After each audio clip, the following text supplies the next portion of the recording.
Dans OpenBeam Layout, éléments de dessin est le bloc des différents outils qui permet de dessiner et d'écrire sur les feuilles. Dans ce bloc se trouvent des fonctions comme ligne ou polygone, pour lesquelles il suffit d'ajuster les propriétés de la ligne qui les définissent et de commencer à dessiner.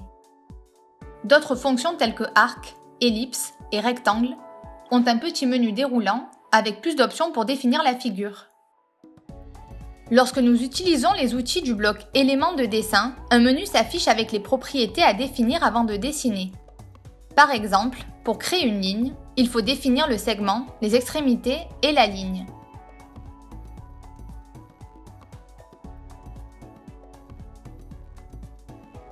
Et pour créer un arc, il faut définir les extrémités et la ligne.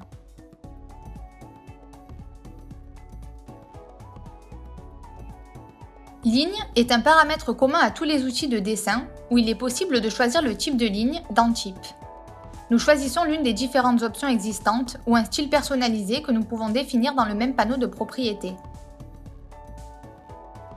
Pour dessiner des figures qui peuvent contenir une surface telle qu'un polygone, ellipse ou rectangle, nous devons définir le segment, la ligne et également choisir le type de remplissage parmi toutes les options.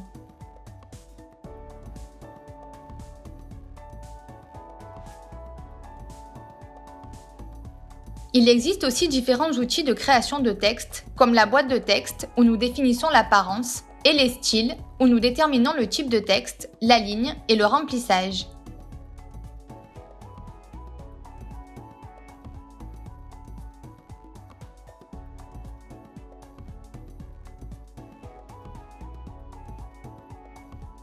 Pour une étiquette, nous définissons les extrémités, positionnement et cadre, ainsi que les styles.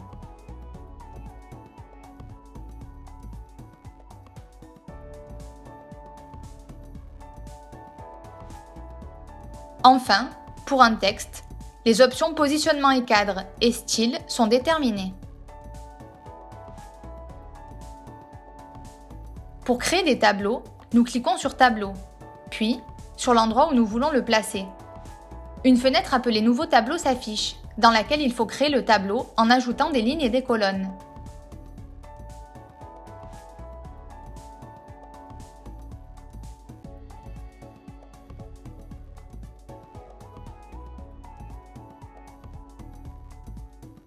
Si nous cliquons d'abord sur un élément architectural, un tableau avec ses caractéristiques apparaît. Pour finir, nous acceptons, et si nécessaire, nous le déplaçons à un autre endroit de la feuille.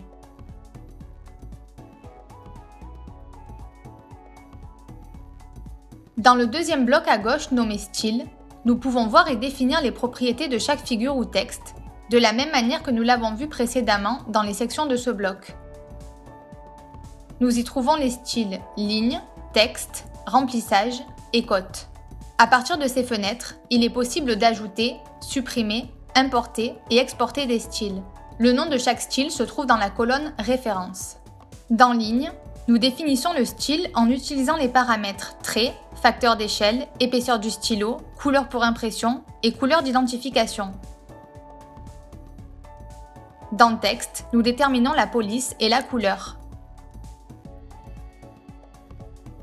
Dans Remplissage, le type, l'épaisseur du stylo, l'espacement de remplissage, la couleur pour impression, la couleur d'identification et le fond de remplissage.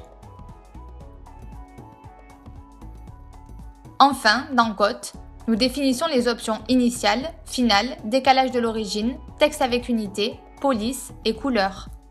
En modifiant ces variables, il est possible de créer différents styles qui sont chargés comme des types dans chaque outil de dessin, après avoir cliqué sur Accepter.